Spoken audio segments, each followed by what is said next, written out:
religion, veillée de prière à la mairesse, la mission évangélique, la restauration des prières de combat pour sécuriser l'année 2015. Actualité africaine, Sierra Leone, une semaine de prière et de jeûne décrétée par le président de la République pour lutter contre Ebola.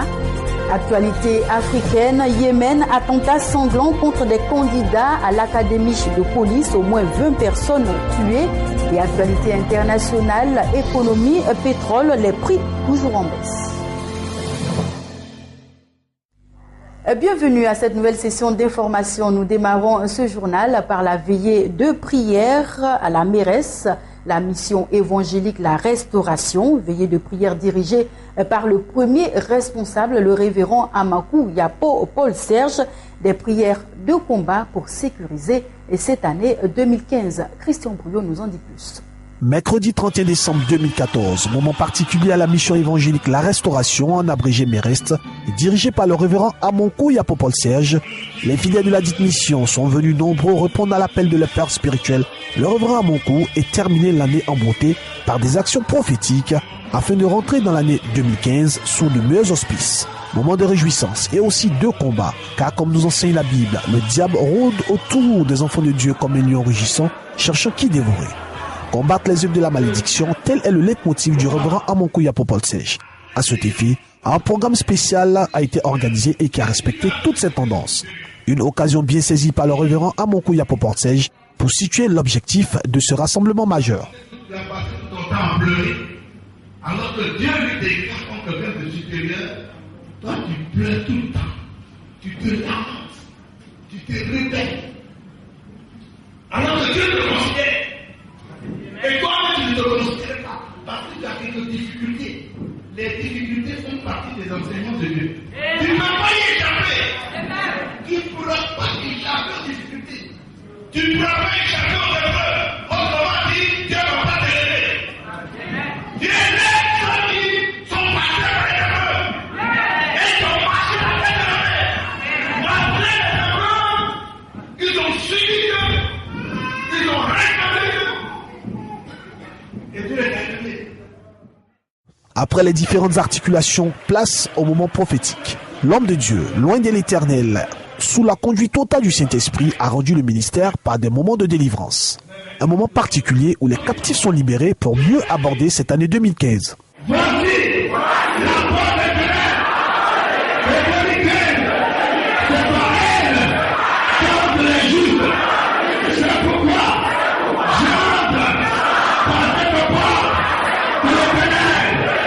C'est dans une ambiance festive que les fidèles restaurés de la mairesse sont rentrés dans cette année 2015 avec beaucoup de joie et d'espoir. Que Dieu vous bénisse.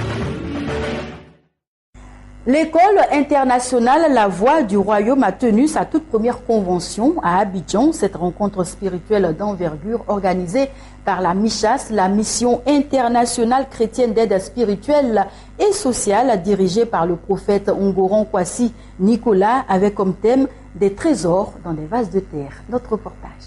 Et samedi 13 décembre 2014, jour apothéose de la toute première convention de l'école internationale La Voix du Royaume. Tous les fils et filles de l'Éternel sont venus nombreux s'abreuver à la source d'eau vive du Seigneur. Tout comme les jours précédents, cela autour du thème des trésors dans des vases de terre tiré du livre de 2 Corinthiens, chapitre 4, le verset 7. Cette première convention organisée par la MICHAS, la mission internationale chrétienne d'aide spirituelle et sociale, a vu la participation d'éminents orateurs, notamment le révérend Charles Talingano, le bishop Philippe Coty, venu spécialement de la Belgique, le pasteur Serge Koli Bamara, la prophétesse Déborah et les premiers dirigeants de la MICHAS, le prophète Nicolas Kwasi Ungoran et l'évangéliste Annick Kwasi. Le bishop Philippe Coty a donné les oracles du Seigneur en développant le sous-thème suivant, la nécessité d'être fils, un statut particulier qui rapproche le chrétien du Seigneur. La première convention de EIVR 2014 a obtenu toutes ses promesses. Les différents participants ont reçu des diplômes de participation, des vases de terre qui renferment des trésors. Les fils et filles de l'Éternel, durant cette convention, se sont laissés façonner, modeler par le Seigneur avec des enseignements de ses oins, des messages édifiants pour aiguiser leur connaissance spirituelle et de tenir toutes les armes pour triompher du diable. De vases de terre, les fils de Dieu sont devenus des vases d'honneur, portant les trésors pour entrer dans leur destinée prophétique tout au long de cette année 2015 qui s'annonce. Gloire soit rendue à l'Éternel. Amen. Direction à présent la Russie où la Noël orthodoxe a été célébrée ce mercredi. Des millions de Russes se sont rassemblés dans les églises pour célébrer la fête de la Nativité et le Premier ministre Dmitri Medvedev et son épouse ont participé à la messe. Des millions de Russes célèbrent ce mercredi un Noël orthodoxe sur fond de crise du rouble et de tensions liées au conflit ukrainien. Le patriarche russe Kirill a appelé cette nuit ses fidèles à prier pour la paix en Ukraine lors de la messe donnée cette nuit en la cathédrale du Christ Saint-Sauveur de Moscou, une messe à laquelle le Premier ministre Dmitri Medvedev et son épouse ont assisté. C'est à 600 km de là que le président russe a choisi de passer le réveillon. Vladimir Poutine était près de la cité méridionale de Voronej à l'église de l'Intercession de la Vierge. L'église orthodoxe russe célèbre Noël le 7 janvier suivant le calendrier julien, soit 2 semaines après l'église catholique qui, elle, respecte le calendrier géorgien. Actualité africaine à présent, les Sierra-Léonais observent depuis hier une semaine de prières et de jeûnes pour booster Ebola hors de leur pays. Les populations implorent le secours du Seigneur contre la fièvre hémorragique. Rappelons que selon l'OMS, l'Organisation mondiale de la santé, 337 nouveaux cas ont été signalés. La Sierra Leone est le pays qui enregistre le plus grand nombre de cas. Plus de 9400 cas enregistrés. Le président sierra-léonais a appelé hier à observer une semaine de prière et de jeûne pour lutter contre l'épidémie Ebola. Une demande formulée lors de son discours du Nouvel An, alors qu'un nombre record de cas a été enregistré en Sierra Leone. L'Organisation mondiale de la santé a indiqué mercredi que 337 nouveaux cas avaient été signalés dans le pays pendant la semaine écoulée, dont 149 à Freetown, la capitale. La Sierra Leone est le pays qui enregistre le plus grand nombre de cas, plus de 9400, dont un peu plus de 2700 mortels.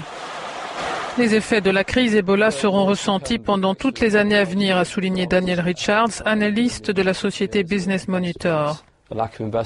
Pendant ces prochaines années, un manque d'investissement dans les infrastructures sera constaté, ajoute-t-il.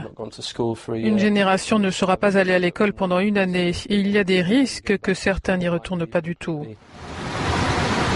Autres pays les plus touchés par l'épidémie, le Libéria et la Guinée, où un navire néerlandais a livré samedi une partie de l'aide de l'Union européenne contre Ebola.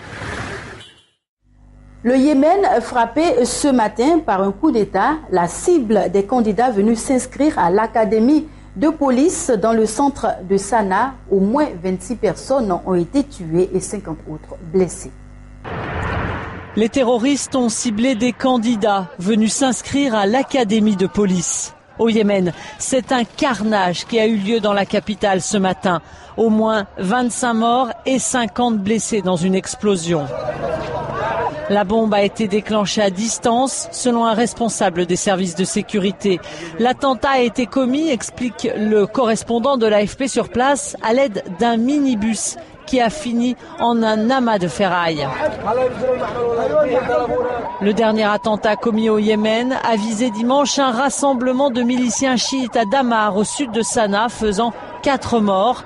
Un autre attentat anti-chiite avait fait 49 morts le 1er janvier à Ib, dans le centre du Yémen. Attentat également à Istanbul, en Turquie. Une femme kamikaze s'est fait exploser en entrant dans un poste de police du quartier touristique de Sultanahmet. Un policier a été tué. Une attaque suicide à Istanbul. Une femme kamikaze s'est faite exploser en entrant dans un poste de police du quartier touristique de Sultanahmet. Un policier a été tué, il est mort à l'hôpital. Un second a été blessé. L'attentat s'est déroulé peu après 17h. La femme a parlé en anglais en entrant dans le poste. Elle disait avoir perdu son portefeuille, mais on ne sait encore rien de sa nationalité, de son identité ou de ses motivations. Cette attaque n'est pas sans rappeler celle du 1er janvier. Un homme armé appartenant à un mouvement d'extrême gauche turc avait alors attaqué des policiers en faction devant le palais impérial de Dolmabahçe, également à Istanbul, en lançant 2 grenades à main qui n'avaient pas explosé. L'individu avait été immédiatement interpellé. Après une série de défaites, l'État islamique tente de reprendre le dessus à Kobané, ville syrienne. D'importantes explosions ont à nouveau retenti ce mardi dans la ville. Regardez. D'importantes explosions ont à nouveau retenti ce mardi dans la ville syrienne de Kobané, filmée ici depuis la Turquie.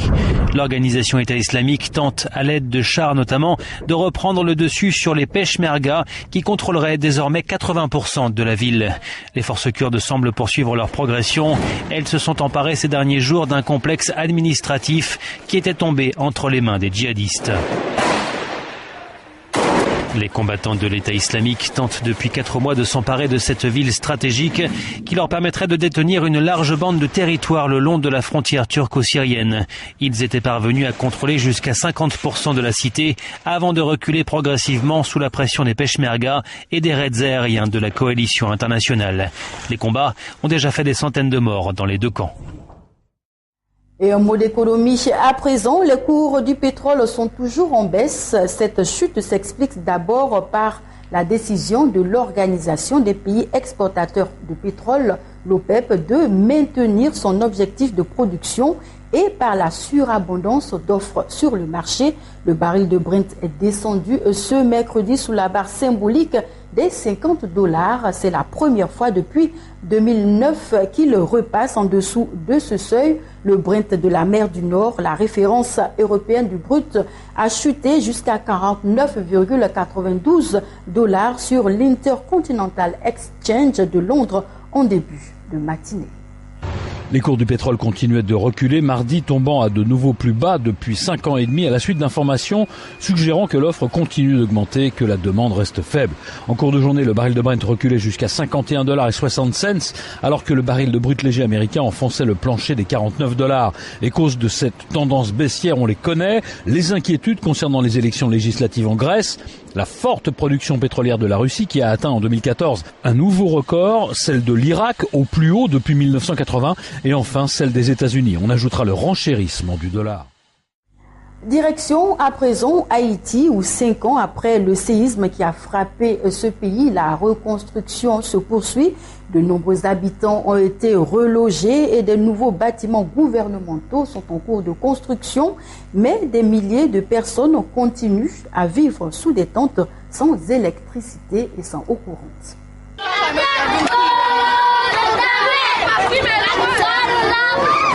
C'est l'heure de sortie de classe à Canaan, petite ville à 15 km de Port-au-Prince.